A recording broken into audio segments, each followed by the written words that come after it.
The theory of democracy is an informed public. You can't run it without an informed public. The first problem, the big overriding problem, is media consolidation, which is the problem behind all problems. When you have 3 or 4 companies owning virtually all of the media, it gives them a control and a power that, at least in a democratic society, is an extreme negative. I like to quote to my class something that Jefferson said. Jefferson, you should know, is one of my gods. And he said something like this: were I faced with the choice of a government without newspapers or newspapers without a government, I should not hesitate for a moment to choose the latter. Because he knew that this idea of his, this democracy, was not going to work unless it had an informed electorate. The second problem that flows from that is that you then have news being forced to become a way to earn profit the same way sports or reality television is. That's not a function that news should have to take on, that extreme profitability. The networks had a responsibility which the government enforced, which it doesn't do anymore, because they had access to the public airways.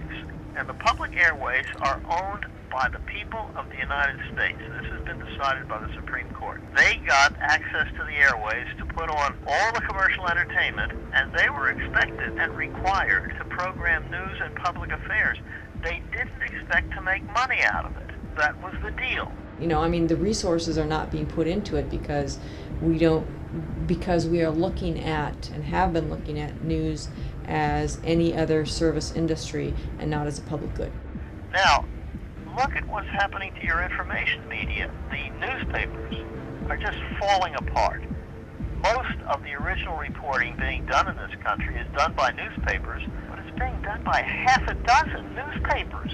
And even they are up against the wall now. Some good reporting is done by television, but nowhere near enough. And after being in this business for a while, I can tell you it's kind of interesting. Most of the TV news stations, all they're doing is reading the newspapers. And then they go out and they find their stories. It happens so much. I've actually had my friends' stuff like read the first 2 paragraphs verbatim on like a Channel 9 news story. Cable networks in particular have become very much like the old description of the Mississippi River. They're a mile wide and an inch deep.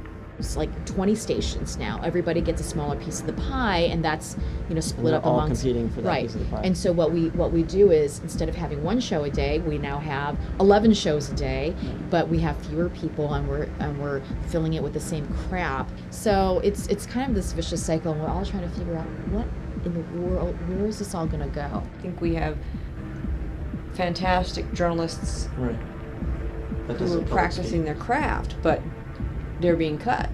Right. News bureaus are being cut. Newspapers are folding. We were what is called a loss leader. It was never thought that we could make money. And yet in all those years that I was working for CBS, I cannot remember having a story turned down because it would cost too much. It didn't work that way. There's no way I could have a reporter working full-time on one story that would take them 3 months to get to the bottom of it.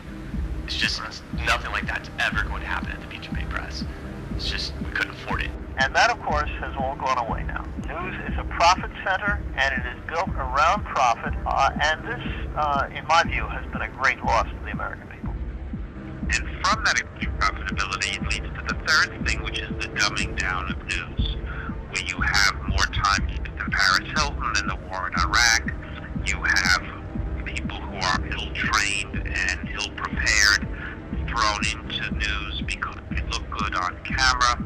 All of us felt this tremendous responsibility, knowing that we were it, knowing that there weren't 100 other ways to get your news as there is now. Nowadays, nobody takes that responsibility because the responsibility is diffused all over the map.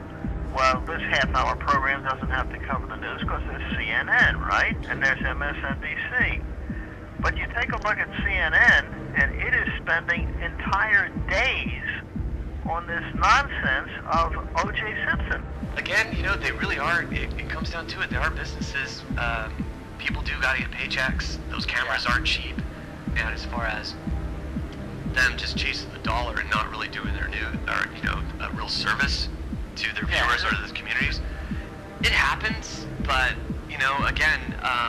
internet has definitely, took the whole media issue and turned it on its side.